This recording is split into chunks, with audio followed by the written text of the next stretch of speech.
Step into the world of power, loyalty, and luck. I'm gonna make him an offer he can't refuse. With family, cannolis, and spins mean everything. Now, you wanna get mixed up in the family business. Introducing The Godfather at ChumbaCasino.com. Test your luck in the shadowy world of The Godfather slot. Someday, I will call upon you to do a service for me. Play The Godfather now at ChumbaCasino.com. Welcome to the family. No purchase necessary. VGW Group. Void where prohibited by law. 21 plus. Terms and conditions apply. You're listening to Later with Mo Kelly on demand from KFI AM 640. Joining me in studio is none other than Nick Pagliochini. What is up, my brother? What is up, good sir? It's lovely to see you. Lovely to be seen as we're wrapping up February. Last week is crazy to think that we're already there. Already, even though it is a shorter month, right? It feels even shorter for some reason. Maybe because January lasted 75 days. You are correct. And February seems to have been the longest on record, even though we're going to be wrapping it up this week. So, it's been busy. It's been good. And, I want to take us to, as always, very akin to the old days with This Week I'm with Nick Pagliochini. This Friday is something big that's happening, and you and I briefly talked about it just off air, and we save it for the air kind of concept. Yep. So the thing I want to talk about is this Friday is going to be a nationwide economic blackout. And what that specifically means is that there is a boycott of all major companies that is being requested. Meaning Amazon, Walmart, Target, Best Buy, McDonald's, Meta, which would be Instagram and Facebook, Ford Motor Company, Chipotle, Coca-Cola, which are, all of these are major brands that you can barely get around without doing anything. What is the reason for this economic boycott? They are trying to specifically make their, I guess you would say, people in general. So there's a group that has come together that's called the People's Union USA. And they organize boycotts traditionally before, but specifically looking at retailers because they're trying to send a message with everything that's been going on. And the thing that for me, and I have gotten a lot of feedback from social media, from a lot of listeners to KFI and elsewhere, that it's specific. It's a 24-hour time period where you're being urged to refrain from spending money unnecessarily, both online and in store, with these particular large retailers. And it is trying to make and it's a reference specifically to DEI with everything that's been going on since January 20th until now. Mm-hmm. And so with that all being said, and it was funny because I was talking to Twala off air, I both actively and inactively or, passively, I haven't been to Target since the 20th. I haven't been to Walmart. I have been Costco. But, you got to pick and choose your retailers. But this Friday is going to be the major, and there's been small blackouts throughout from, the new presidency through now. But this is one that is really being pushed, especially by minority groups. Let me jump in there. Yeah, and please. I talk about protests and effective protests just about every day with every issue on this show. Correct. And I'm going to be consistent.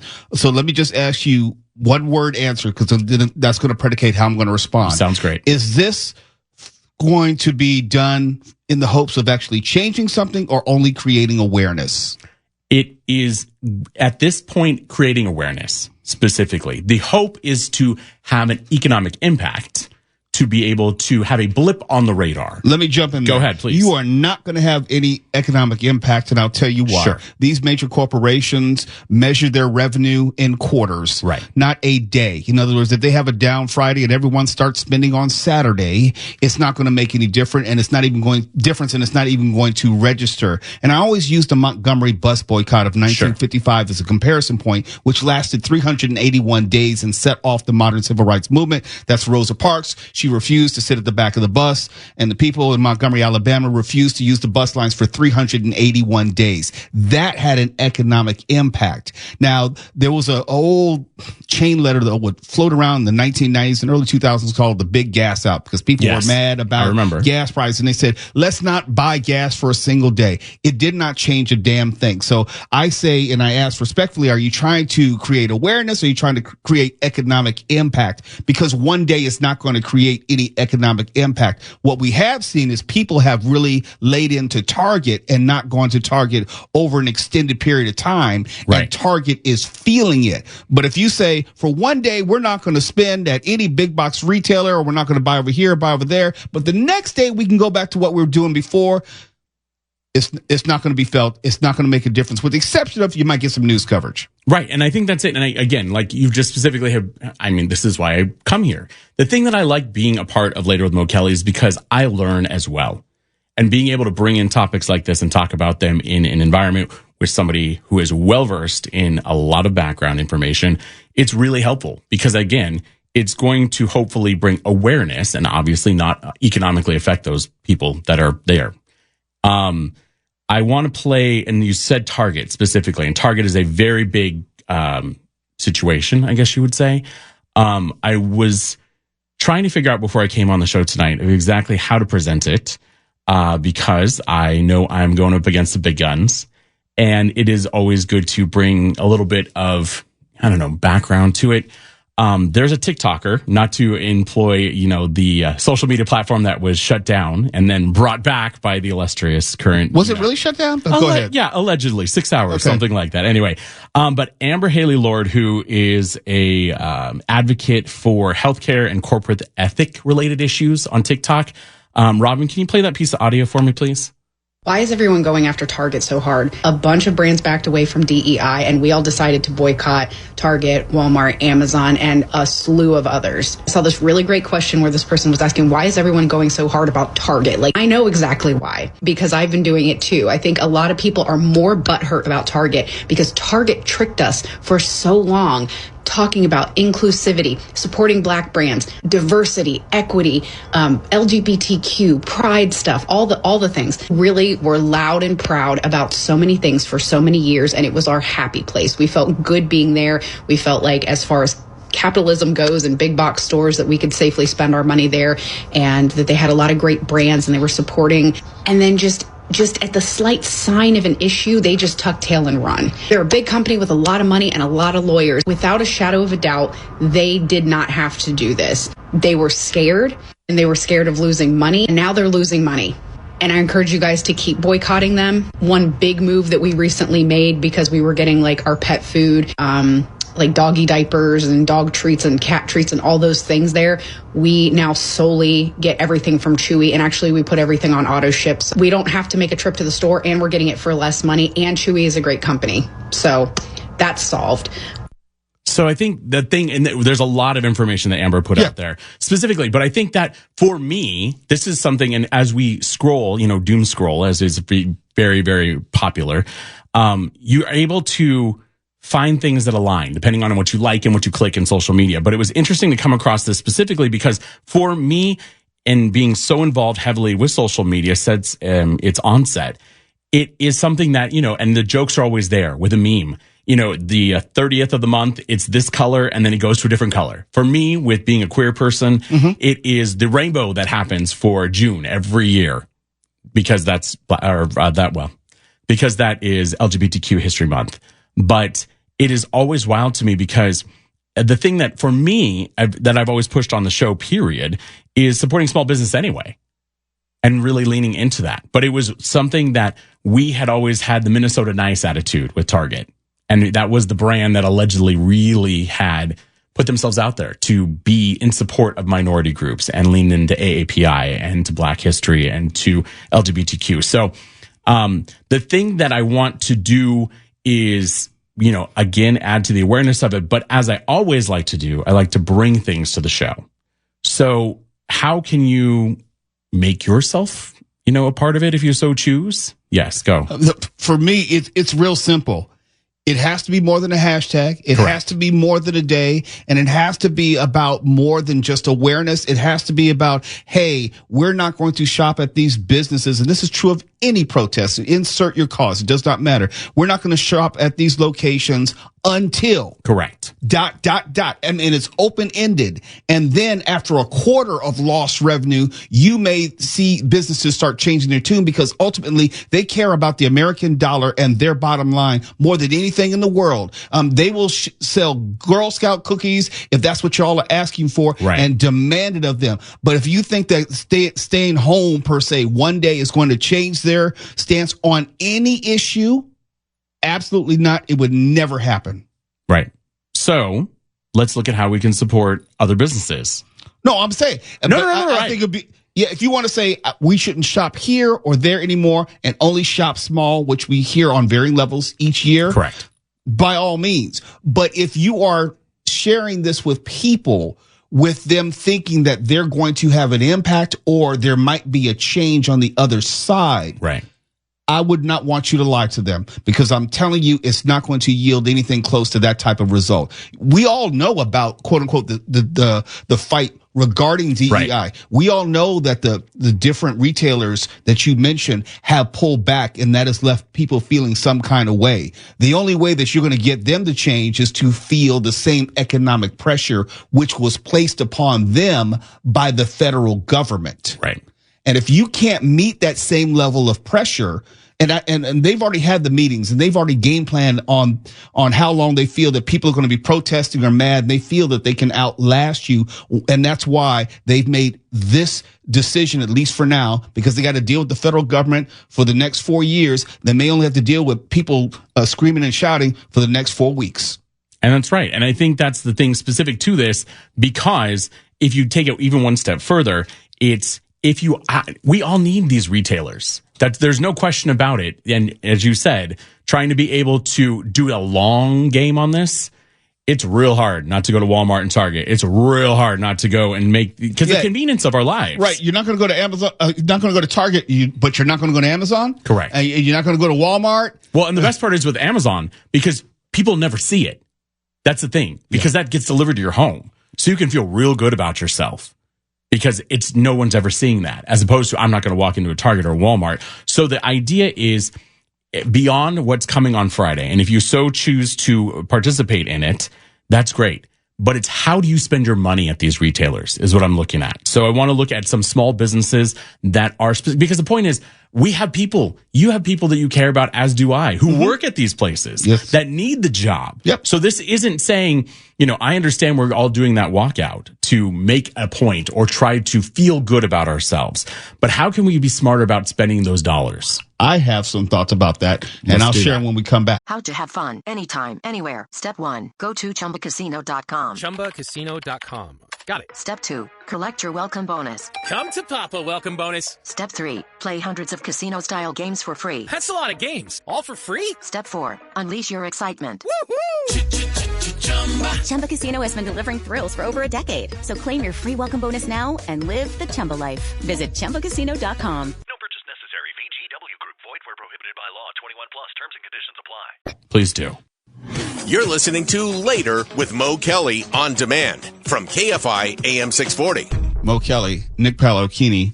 We're live everywhere on the iHeartRadio app, and we have a different sounding conversation tonight as Nick Pagliochini is telling us about this economic boycott in the name of the DEI, anti-DEI stances taken on by Target and other Walmart, other big box retailers. And there's an economic boycott scheduled for this Friday. I've taken the stance it's not going to have an economic impact. And if you're trying to do anything beyond awareness, I think you're respectfully wasting everyone's time. Everyone's aware of it, but if they're not going to be pushed to the point, they being the retailers pushed to the point that they would make a change, I don't know the purpose of it. And let me add one thing before I turn it back over to you, Nick. Sure. When you talk about awareness, part of that has to be an education process of the general public. And in terms of the DEI discussion, people, for the most part, and I know people listening right now, are misinformed as to what it is. Diversity, equity, and inclusion is not affirmative action. Correct. And I hear it again and again, and if you keep saying it, I'll tell you you're wrong every time you say it. Think of diversity, equity, inclusion as you will expand your your reach, and also where you are looking for equally qualified individuals. Let's say that you are pilots, and this is a real example. Let's say you're recruiting for pilots for American Airlines. You would also have representatives which would go to the HBCUs, the historically black colleges and universities, and recruit from those STEM places and also invite them to test and become pilots. You're not choosing people of color or who are women or who are LGBTQ on the status of them being checking those boxes, and they're also underqualified or less qualified. That is a lie. So when I say to you awareness, there has to be a component as far as educating people to what it is, not it's just what you want. Right. And I think for that specific thing, to take it even very close to home here at KFI, last year, Steve Gregory, who used to work here, myself, and Jacob Gonzalez won an Edward R. Murrow Award for the regional and national, one of the most illustrious awards within media. Yeah, congratulations once again. Well deserved. Thank you. But the point is, we literally won in the category of DEI, diversity, equity, and inclusion. And it had to do with everything you've described of how educating people is and how what it involves outside of this box being checked. Because it affects people at the end of the day. It affects lives at the end of the day. And, it affects livelihoods at the end of the day. So that's something that we have even done here specifically on KFI with a 2-hour special and a 9-episode podcast series. And we're acknowledged for it. But unfortunately, it has been distorted. It has been misused. It has been appropriated. It has been used to malign people as a slur and pejorative. We see it whenever there's an airline almost incident or an actual incident, including today. And they say, oh, there was another DEI incident in the air today, making the assumption that not only the incident was because of someone other than a white cis male. Correct. But because that someone was either a woman and that person was responsible for that incident and was lesser qualified and chosen instead of that white cis male. Right. And the funnier part of that whole scenario is I am a white cis male and I'm also queer. So I hit the DEI box. But you and I walk into a business, you see a white man and a black man.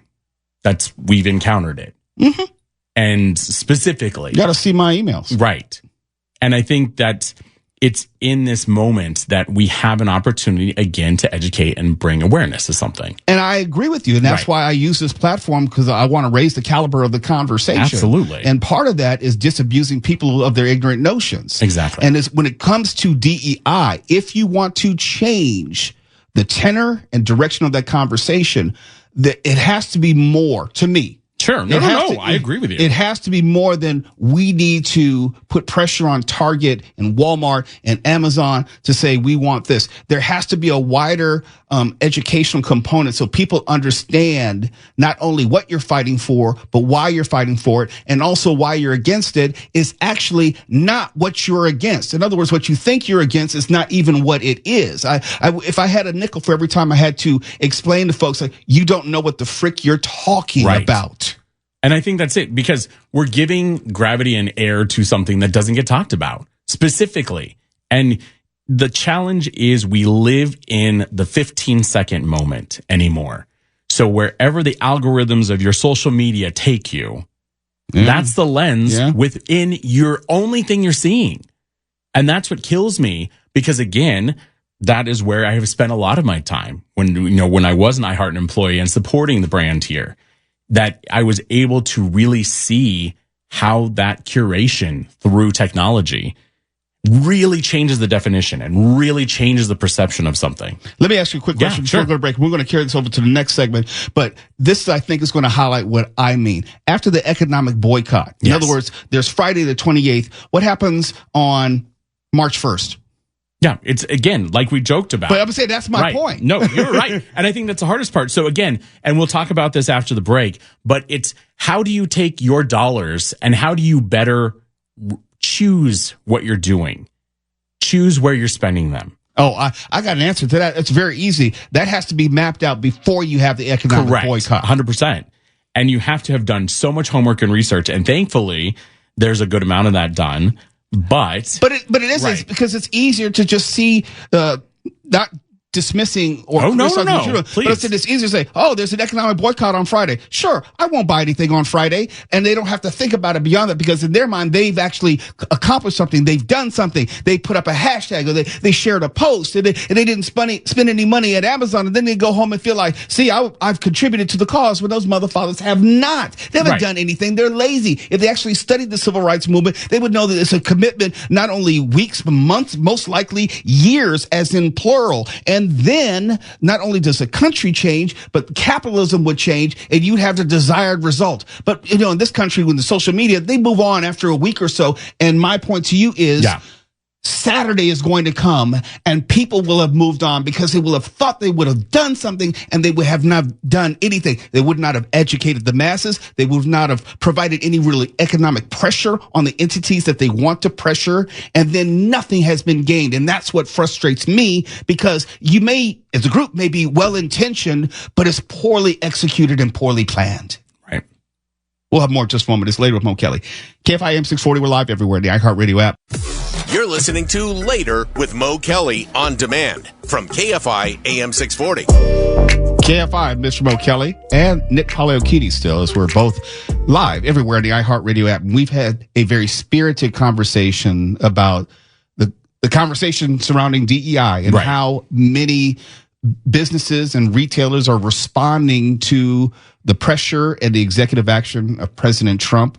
And they've responded in different ways. Some companies like Apple, for example, have pushed back. Some companies such as Walmart and Target have given in. Correct. And you have told us tonight about a proposed economic boycott across the country regarding those retailers which have given in. I push back on the idea that it's going to create the type of awareness and impact that you might have hoped for. I thought something else would have been more impactful and more educational, and I was using history as a guide. Is that a fair representation? No, I think it's a perfect. You've definitely brought us, and if you want to reset us right back to where we were, and I think that's the reason I bring something like this to Later with Mo Kelly, because we can have that spirited conversation, and with the knowledge and background and experience to really take a dive into it, because it is one of those scenarios that I've already talked about. People will participate in it for the awareness component of it and to feel good about it. But as you said, on Saturday, the very next day, it'll be $200 spent at Target. Yeah. Because it will be right back to it. And I think the funnier thing, even to add to it, Target, their shareholders pushed back on the company itself and said, we didn't want this. So if you go to Target.com or you go to their social media, you're seeing Black History Month stuff now. You saw AAPI Month stuff back last month. You've got things that are coming up for Women's History Month. You've got things that are already on the website for LGBTQ Pride Month. So it's as if nothing happened. Now, granted, that is a representation of, okay, we're coming back to it, but also something is, we have that idea of a brand like Target, who is the Minnesota Nice of the big box retailers, who really leaned into it. So the bigger question that you and we were starting to talk about and we stopped is, give me, in your experience or your insights, kind of what would be a better use of the time or a better approach, I guess, for it. Because obviously, like you specifically have laid out, it needs time. It needs education. It needs a lot more than one day. Obviously, even if we're just talking about the awareness component, removing the economic impact, which obviously you've already discussed, specifically saying it has quarters involved and that's how businesses look at it, all of that. And that makes perfect sense. But what is something that could be done or something that would be a better approach? All movements need to be able to have a person or a group of people who can effectively communicate on behalf of those masses. Coming out of the Montgomery bus boycott, I use that as an example. That's when Dr. King moved to the front of the civil rights movement and then became one of the lead mouthpieces if you will, to express the fact that this is what's going on in America. This is what needs to be changed. This is why we're going about it this way, to bring about the desired change so people could not only see what was going on. In other words, he'd be able to provide context for why people were refusing to use the Montgomery bus line system. This economic boycott is going to come and go, and there won't be a cohesive voice or message around it. I know it. I've seen it far too many times with Occupy Wall Street, right? With the pink pea hats, with the Trump protests in 2016, with BLM. It happens every single year. Right. There isn't a centralized messaging source and people who've been agreed upon to be able to speak on behalf of the movement and provide context and education so people understand, hey, this is what DEI is not.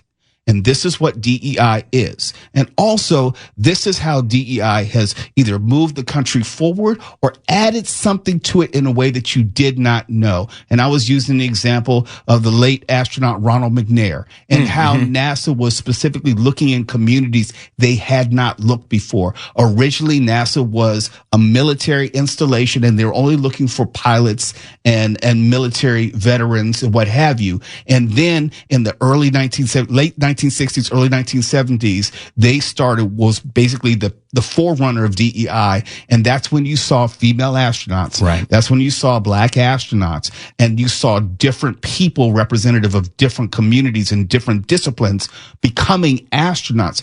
There has to be someone who can articulate the benefits of an inclusive society, and not just in an employment context, but a historical context. And then you can have a robust conversation about where it fits and where it does not fit within our society.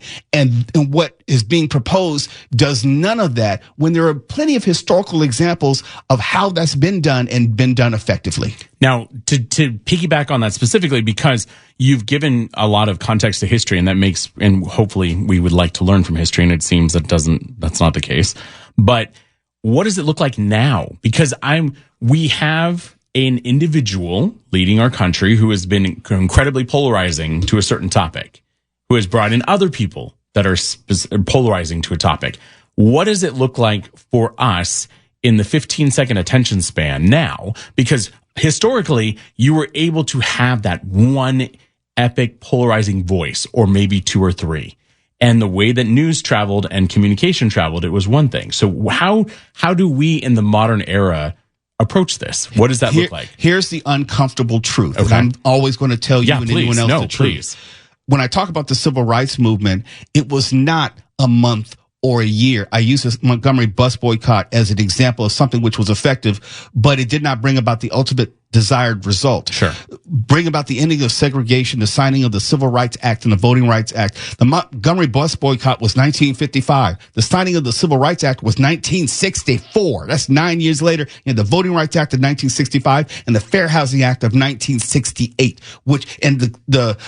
the totality of those acts changed society. But people want it right here, right now, in this instant, going back to the 15-second news cycle and also the social media cycle where we just move on, where people are not actually committed to something. The modern day civil rights movement started actually in the late 1950s during the Eisenhower administration with the first Civil Rights Act that most people have forgotten. And you're talking about, the arc of justice is long, the arc of moral arc is long and it bends towards justice.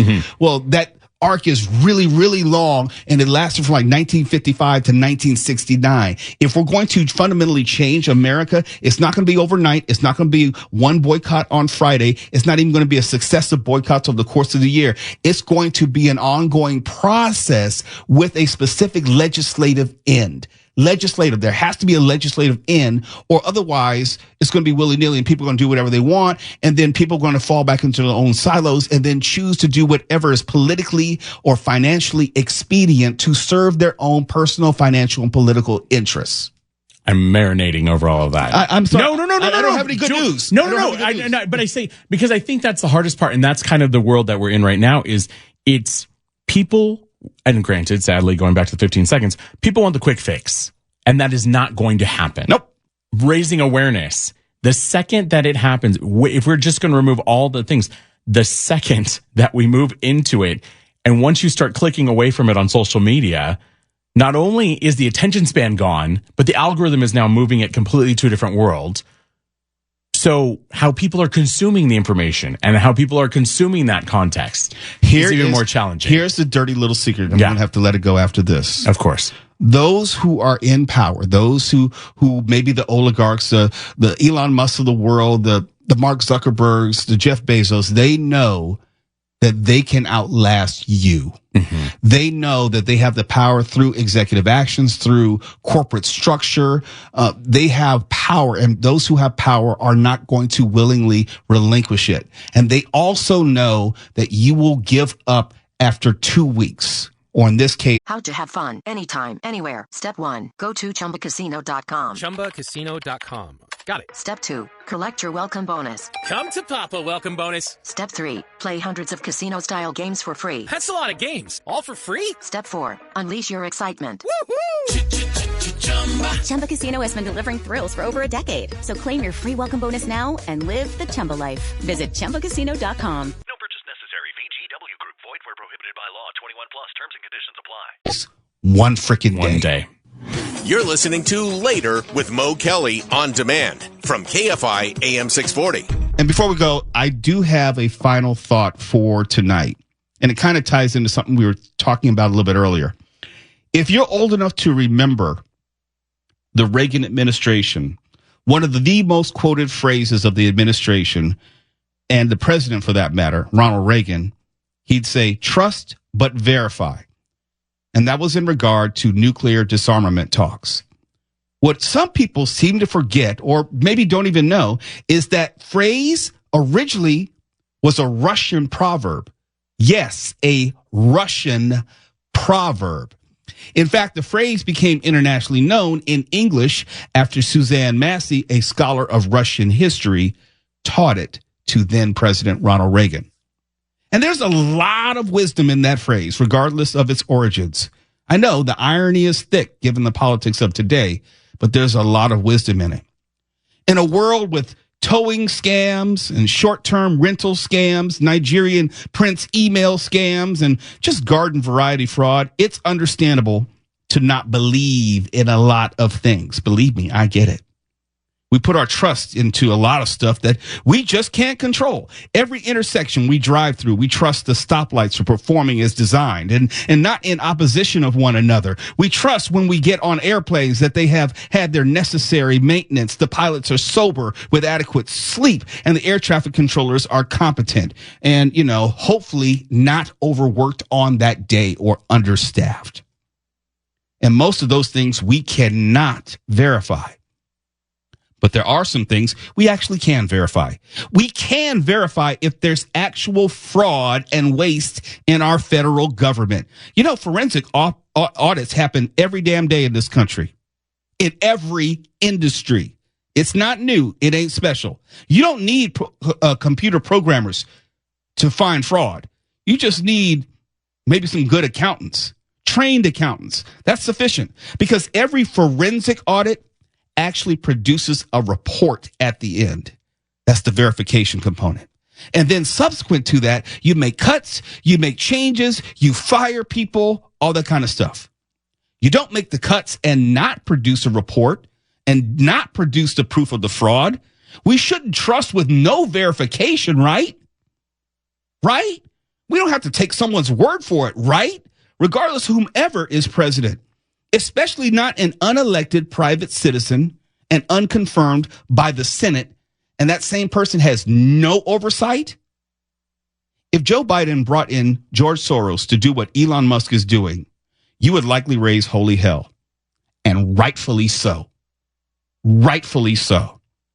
I happen to believe that if you're going to fire thousands of people, no exaggeration, thousands of people, there should be an actual preceding report and proof of fraud prior to giving out pink slips. Before you gut entire agencies and departments, we as the American people, or at the minimum, the elected Congress or confirmed cabinet should be able to verify any claim of fraud. I shouldn't just have to take your word for it. I shouldn't. Otherwise, you end up firing nuclear workers you shouldn't have. Oops, so sorry. Please come back to work.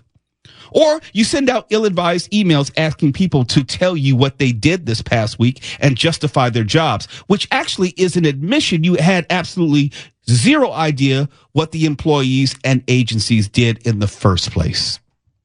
Or, like today, you have 21 of your own employees quit because there's a lack of cohesion and competence in this endeavor. Here's the bottom line. There is no legitimate reason to trust what DOJ is doing, not as long as we're intentionally being shielded from verifying any of it. For KFI AM 640, I'm Mo Kelly. Untangling the mess until it makes sense.